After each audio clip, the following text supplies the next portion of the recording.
So I decided on Christmas Day that I was going to make videos that like do add like a format to the music videos that I've already been making so that I can string them together later on and uh, write a plot or a brief plot to connect them all together. I thought about this for a while because like a classic musical,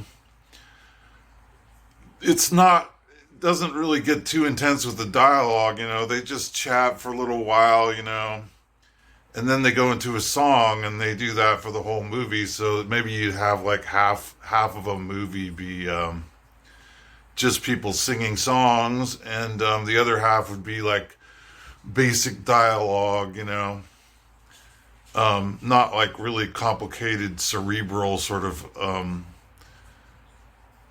dialogue. And so I'm just been practicing that, and also camera angles.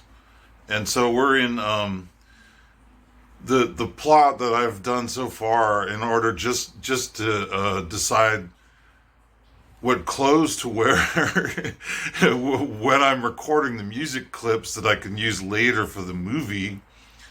I decided to be like, I'm an American, and I came to London, and I got a job being like the relief guitarist for the BBC studio orchestra.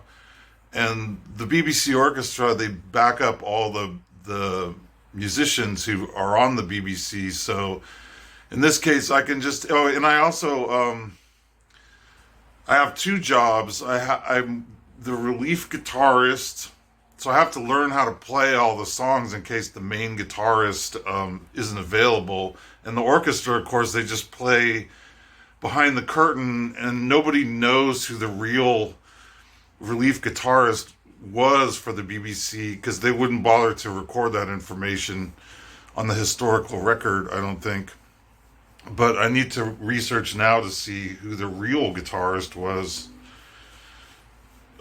Anyway, so I'm just rolled into came into the UK in late 1971, and I also got a job as like a groundskeeper for a golf and tennis club where I'm staying. So I have a space in the golf and tennis club, so far just this corner of it.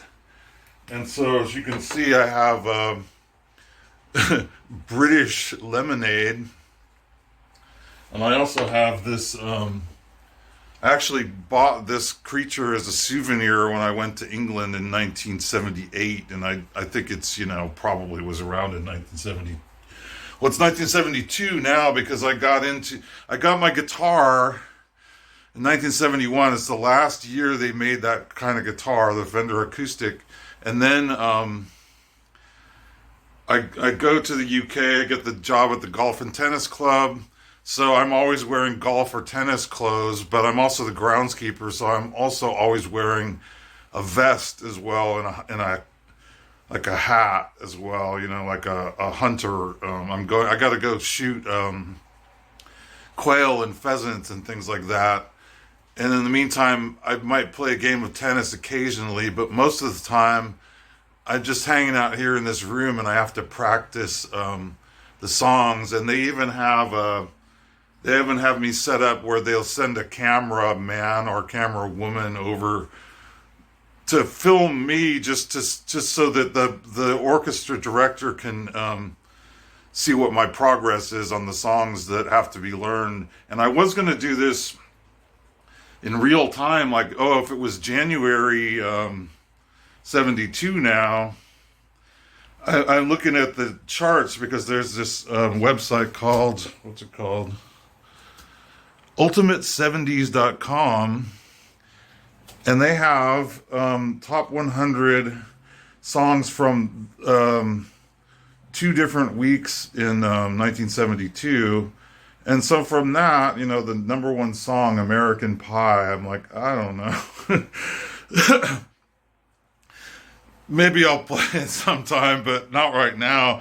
I think I look at the top 100 list, and there's a couple songs in there that me as a, fairly knowledgeable musician, I'm like pretty excited about, like Badfinger. I don't know who wrote Day After Day, but I just played it. It's got some cool chords in it. I always thought it sounded really kind of sublime.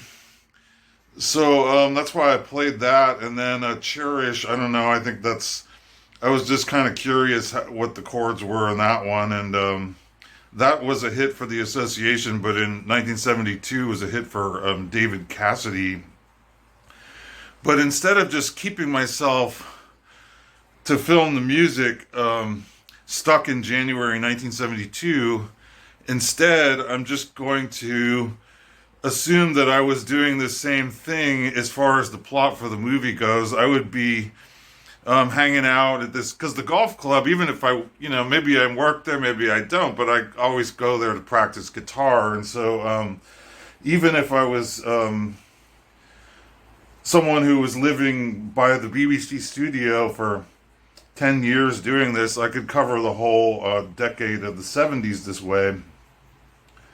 So I'm just going to play all the songs. I'm going to get the songs from this Cashbox Top 100 Singles, because it shows you like the top 100 songs for 2 separate weeks of each month of each year of the 70s. And so by doing that, I can pull out the songs that I think are timeless classics. Because I'm playing and people are watching it right now. And part of the reason why I chose to be portraying this on the BBC is because I have this huge archive of the BBC that's on archive.org in San Francisco. And, well, it's on the internet. That's the main thing. And so I've been getting stock video from there for a really long time already. And I already knew that there was a lot of stuff from the BBC. And I tried the BBC footage a few years ago, and they don't have any copyright restrictions on any of it. So in this way, it's like people around the world right now would remember most likely the BBC, because that's the footage that most people would have seen actually back in those days. Although a lot of it is new to me, because we had BBC like Monty Python, around the same time, but and a few other shows, a lot of other shows actually, but not nearly how much was originally broadcast on the BBC in those days. We ended up getting more BBC stuff later on. We didn't have that much in 1972. Okay, anyway, that's what I'm doing here. I'm a trained script writer. I was trained at University of California, Santa Cruz, and I graduated in 1989 from there. Okay, ciao.